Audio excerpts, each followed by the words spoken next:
Salut la team et bienvenue sur Je Conseille. Direction Cannes pour le Fige et la cérémonie des As d'Or 2023.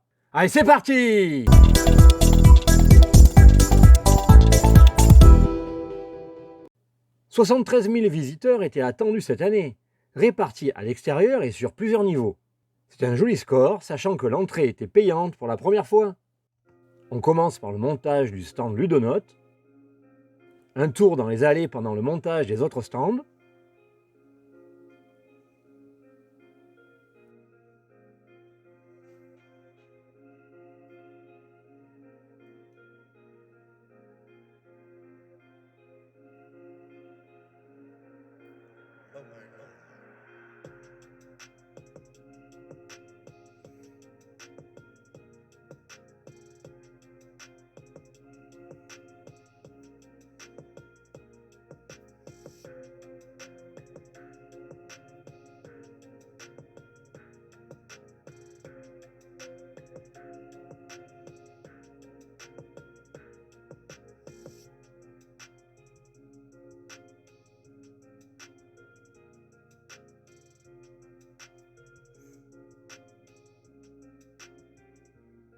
et voilà, nous on est prêts à faire jouer à Kodama, Précognition et Convoyeur et Train Blindé.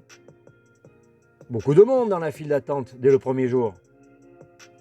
Et la visite débute par le stand de Lucky Duck Games.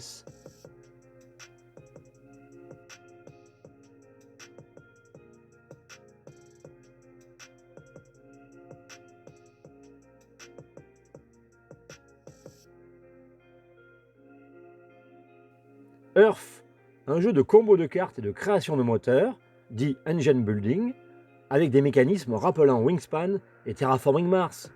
Ici, on va pouvoir créer des écosystèmes autosuffisants en plaçant des cartes sur une grille de 4x4 pour un total de 16 cartes.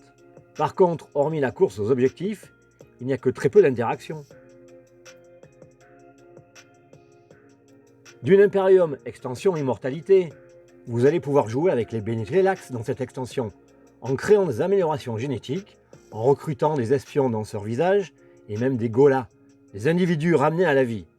J'ai réussi à acheter une boîte en avant-première et je vous ferai une vidéo de présentation d'ici la fin mars.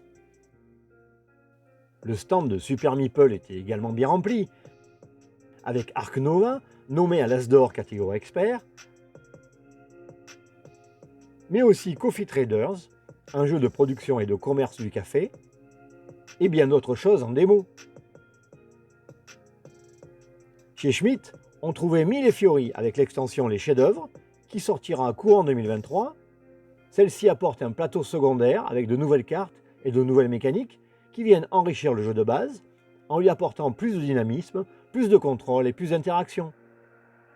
Il y avait aussi Café del Gatto, un jeu léger et familial, à base de tuiles prévu en 2023. Vous allez servir des boissons aux clients, mais vous êtes en concurrence pour le café et le lait. Sur le stand de Hasbro, on avait HeroQuest avec son extension L'Horreur des Glaces, un jeu de 1989, réédité en 2022 pour les nostalgiques et pour son côté vintage.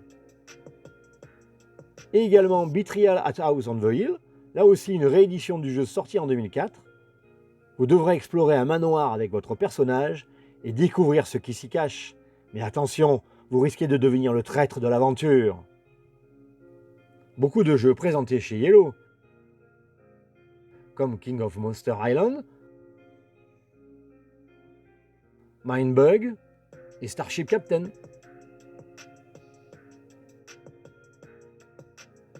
Idem chez Scorpion Masqué, avec Decrypto qu'on ne présente plus, Turing Machine, nommé à l'As d'Or initié, un jeu de déduction pas si facile à prendre en main,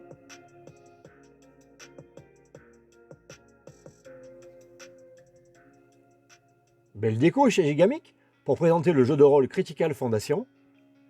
Construit comme une série TV, ce jeu de rôle pour débutants propose de vivre une aventure en 9 épisodes de 30 minutes chacun, le tout à base de cartes et de dés. Sur le stand de Days of Wonder, on avait Hit Pedal to the Metal, un jeu de Formule 1 basé sur les mécanismes de flamme rouge. De très bons retours sur le jeu qui est très dynamique et prenant. D'ailleurs, beaucoup l'auraient bien vu nommé dans la catégorie As d'Or initié. Edifice, la nouvelle extension de Seven Wonders, était dispo sur le stand de RepoProd.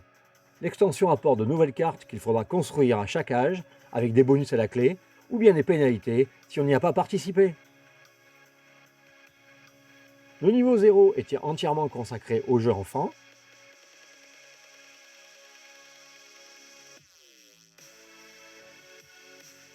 On y trouvait les éditeurs classiques comme ABBA, Geco, qui fait des puzzles, des jeux de cartes et des jouets en bois made in France. Hasbro, bien sûr.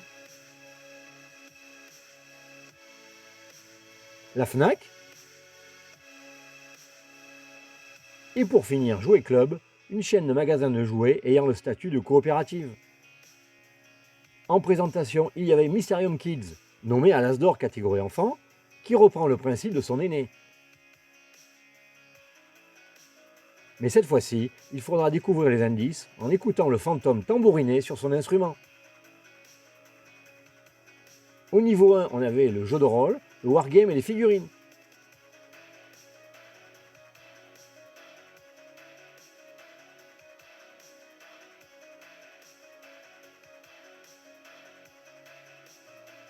Avec des boutiques, bien sûr.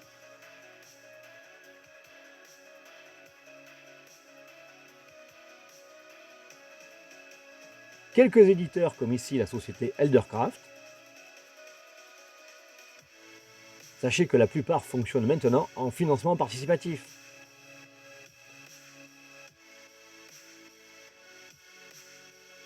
Des Murder Party et Escape Game. Encore une boutique d'accessoires de jeux de rôle.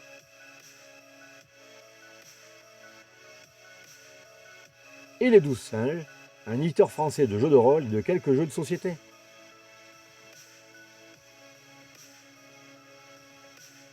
On y trouvait également une zone gros jeux avec la nouvelle version de Ibris, un jeu dans la Grèce antique qui sera lancé en financement participatif cette année.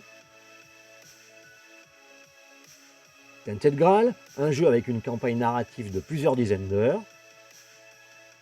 Atiwa, un jeu plus léger type poste d'ouvrier et gestion de ressources.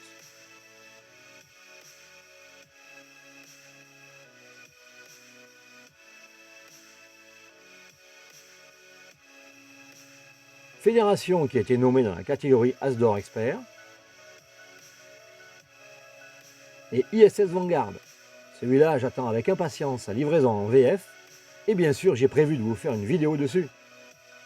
Côté Ludonote, comme on peut le voir, le stand était bien rempli pendant tout le festival. La cérémonie des As d'Or se passait le jeudi soir.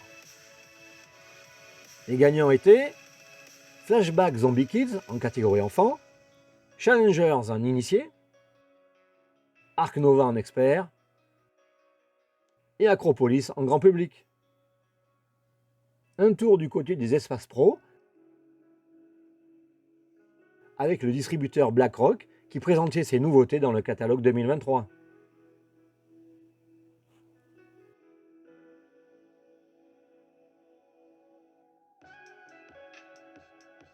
Il y avait After Us, qui vient tout juste de sortir chez Catch Up Games et qui a de bons retours. Call to Adventure Epic Origins, un jeu semi-narratif avec évolution de son personnage tout au long de l'histoire. The Art Project, un jeu coopératif où votre équipe devra retrouver des objets volés dans le monde entier. Et pour finir, Archéologique, de l'éditeur Ludonote, un jeu de déduction prévu pour septembre 2023. Pour l'anecdote, le festival avait trouvé un nouveau moyen de faire sortir les visiteurs avant la fermeture. Couper le courant. Bon, ça n'a pas trop marché. Les lampes des portables ont compensé la lumière. Le soir, à l'extérieur, on avait accès au off à partir de 22h jusqu'à 4h du mat'. Il était possible de jouer à de nombreux protos en développement ou en cours d'édition.